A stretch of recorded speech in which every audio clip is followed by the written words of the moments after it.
नमस्कार. आज आम्ही पोहोचलो आहोत की परभणी जिल्ह्याच्या सोनपेठ तालुक्यातील महाविष्णू शेळगाव ह्या ठिकाणी, जे की हे महाविष्णू गावातील जे शेताचं शिवार आहे ते म्हणजे शिवाजी गात यांच्या शेतामध्ये आला आहोत आम्ही. तर जाणून घेऊ की ह्या ठिकाणी जे प्रचंड तालुक्यामध्ये शेतकऱ्याची नुकसान झाली आहे, तर कशा प्रकारे नुकसान झाली आहे आणि काय काय शेतकऱ्याची कशा प्रकारे किती रुपयाची नुकसान झाली. सर, पहिल्यांदा तुमचा परिचय करू द्या. नमस्कार, मी विश्वंभर ज्ञानोबा गोरवे, शेतकरी संघटना तालुकाध्यक्ष सोनपेठ. तर भावांनो, आता जो काल आणि परवा जो प्रचंड पाऊस झाला तालुक्यामध्ये, तर त्या तालुक्यामध्ये प्रचंड मोठ्या प्रमाणात पाऊस झाल्यामुळं या पिकाचं म्हणजे जवळपास तालुक्यातल्या सबंध शेतकऱ्याची एकदम पिकाची वाईट अवस्था आहे. आपण हे पाहत आहात, हे दृश्य हे गातपाटलाच्या शेतामध्ये आलेलो आहेत.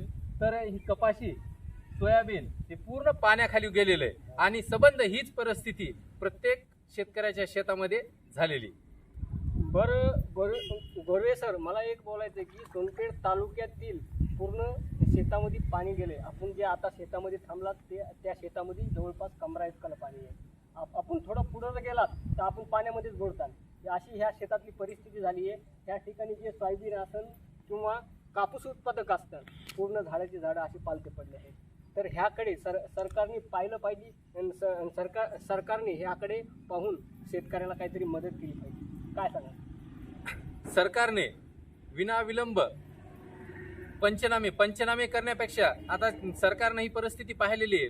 स्कायमेटचा अंदाज गेलेला, आकडेवारी गेलेली की तालुक्यामध्ये जिल्ह्यामध्ये किती पर्जन्यमान झालेलं आहे. साधारणतः सलग 2 दिवस म्हणजे साधारणतः 100 मिलीमीटर 200 मिलीमीटर असा 2 दिवस सलग पाऊस झालेला आहे. त्यामुळं शेतकऱ्याचं प्रचंड नुकसान झालेलं आहे काय, आणि त्याला पंचनाम्याची गरज नाही आहे काय. पंचनामे न करता तात्काळ एका एकराला 50,000 रुपये शासनानं शेतकऱ्याला ही मदत जाहीर करावी आणि विनाविलंब शेतकऱ्याला 25% अग्रिम पीक विमा तात्काळ देण्याची घोषणा करावी, एवढी सरकारला आमच्या वतीनं विनंती आहे. बरं गोरवे सर, शेतकऱ्याच्या पिकाचीच नुकसान नाही झाली, तर शेतकऱ्याच्या काही कुटुंबाची नुकसान झाली. जे की आज बैलपोळा आहे, ज्या आपण बैलाला आपण मारुती मंदिरला वेढा घालून मिरवता, ते बैल पण काही जणांचे बैल पण होऊन गेले. आज शेतकरी स्वतः म्हणजे दुःखात आहे, रडतंय शेतकरी. आणि आपण म्हणतो की शेतकरी राजा आहे. हा राजा सुखी नसेल तर प्रधान राहतील का सुखी? काय सांगा? प्रशासनानं प्रत्येक गावामध्ये जे बैल असतील, शेळ्या असतील, कोंबड्या असतील, मेंढ्या असतील, याचं तलाठी असतील, ग्रामसेवक असतील, कृषी सहाय्यक असतील, यांच्याकडून तात्काळ माहिती घेऊन त्या शेतकऱ्यांना तात्काळ मदत तहसीलदार साहेबांनी करावी, एवढी तुमच्या माध्यमातून मी तहसीलदार साहेबांना विनंती करतोय. बरं, तुमच्या गावामध्ये जे की काही कुटुंब होते, त्या कुटुंबाची भेट घेतली. बोंबले होते, त्या बोंबले कुटुंबाची आता मी भेट घेतली.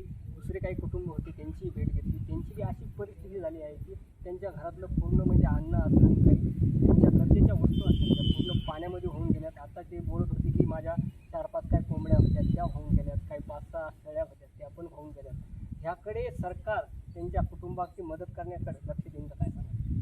प्रशासनानं त्या कुटुंबाचे पडझड असतील, घर पडलं असेल, भिंत पडली असेल, शेळ्या मेंढ्या वाहून गेल्या असतील, गुराढोराचं नुकसान झालेलं असेल, वाहून गेले असतील, तर त्यांचे तात्काळ पंचनामा करावा आणि त्यांना तात्काळ मदत द्यावी, ही तहसीलदार साहेबांना, या सरकारला, मायबाप सरकारला ही आमची विनंती आहे. बरं, आता मी तुमच्या गावामध्ये गेलो होतो, तर गावामध्ये आपण म्हटलं की जे की नरेंद्र मोदी साहेबांनी घरकुल योजना प्रत्येकाला दिली, प्रत्येकाच्या गावागावामध्ये पोहोचली. पण तुमच्या गावामध्ये काही जे लोक आहेत ते अजून पण उघड्यावर येतात. ते धनगर समाजामध्ये म्हटलं जाते की धनगर समाजामध्ये काहीतरी धनगरासाठी काहीतरी वेगळी योजना काढली, पण धनगर समाजाला त्या योजनेचा लाभ भेटला नाही. म्हणजे मग घरकुल कुठे गेली धनगर समाज? काय सांगा? एनटीसाठी जी योजना काढलेली आहे, त्या योजनेमधून अद्यापही शेळगावमध्ये एकही घरकुल किंवा एकही प्रस्ताव त्याचा मंजूर झालेला नाही. त्यामुळे त्या योजनेखाली कुठल्याही धनगर समाजातील कुटुंबाला घरकुल मिळालेलं नाही. पाहिलं तुम्ही, आपल्या सोबत जे जोडले गेले होते विश्वंभर गोरवे, शेतकरी संघटनेचे नेते, त्यांनी पूर्ण संबंध ह्या जिल्ह्यामध्ये त्यांचं मोठं काम आहे. आणि जिल्हाभरातील जे की शेतकरी वर्ग असतील ते शेतकरी म्हणजे एका जातीचा नसतो, 18 पगड जातीचा असतो. शेतकऱ्याला जात नसते. शेतकरी म्हणजे प्रत्येक समाजासाठी आपल्या शेतामध्ये पेरणी करतो. ती पेरणी केल्यानंतर त्याचं ते पीक आपल्या पदरी पडतंय का नाही हे वर बघून निसर्गाकडे बघून ते पिकाची पेरणी करतो. तर खरंच हे पीक आता शेतकऱ्याच्या पदरात पडेल का काय सांगा? हे तर पीक शेतकऱ्यांच्या पदरात कदापिच पडणार नाही, कारण ही परिस्थिती आणि आणखी पुढचे पण अंदाज जे आहेत ते याच पद्धतीने किंवा अतिवृष्टीचेच अंदाज आहेत. त्यामुळं शेतातलं पीक पूर्णपणे निस्तनाभूत झालंय. ज्या शेतकऱ्यांनी पीक विमा भरलेला आहे त्या शेतकऱ्यांनी तात्काळ ॲपवर तक्रार करावी, पीक नुकसान कळवावी आणि विमा कंपनीला आपली नुकसान कळवावी. भरपाई मिळवून देण्यासाठी आम्ही शेतकरी संघटना कटिबद्ध आहोत. बरं गोरवे सर, शेतकऱ्याचा सण आहे आज बैलपोळा. आपण म्हणतो बैलपोळा सण म्हणजे एक शेतकऱ्याचा उत्सव असतो, शेतकऱ्याचा जल्लोष असतो. पण ह्या शेतकऱ्याचा पोळा होण्याच्या ऐवजी शेतकऱ्याची होळी झाली आहे, काय सांगा?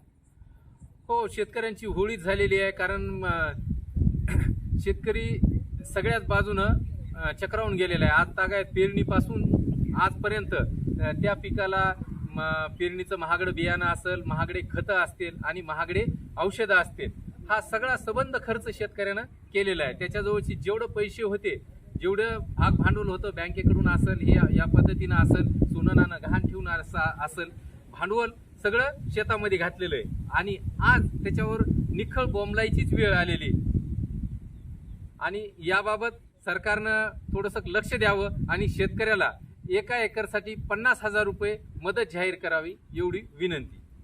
पाहिलं तुम्ही, आपल्यासोबत जे आता बोलत होते ते शेतकरी संघटनेचे नेते होते विशांबर भाऊ कोरवे. ते पोटतिडकीनं सांगत होते की शेतकऱ्याची आतोनात नुकसान झाली आहे. आज शेतकऱ्याचा एक सण असतो बैल पोळा म्हणून, तर पोळा होण्याच्या ऐवजी शेतकऱ्याची होळी झाली आहे.